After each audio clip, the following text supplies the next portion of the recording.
Now here's how we can turn on a sleep mode on Instagram. So locate the Instagram application, tap on your profile below. So we move over to this section and then proceed to the settings by tapping on the menu icon in the top right corner.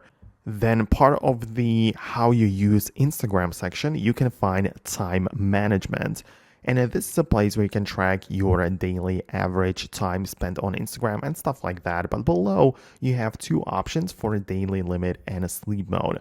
So in order to turn on the sleep mode, tap on this, enable it with a toggle, and then also choose the start and end time.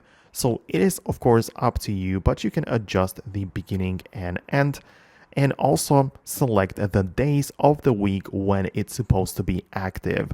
So essentially, sleep mode is that your notifications will be muted, and also other people know that you are currently in the sleep mode, so they will be able to see that when they try to interact with you. So that's how you can turn it on. If you have any additional questions regarding this, leave them below, but I'm going to wrap up the video right now. Thanks a lot for watching. Make sure you subscribe so you don't miss the next tutorials, and I'm going to catch you later.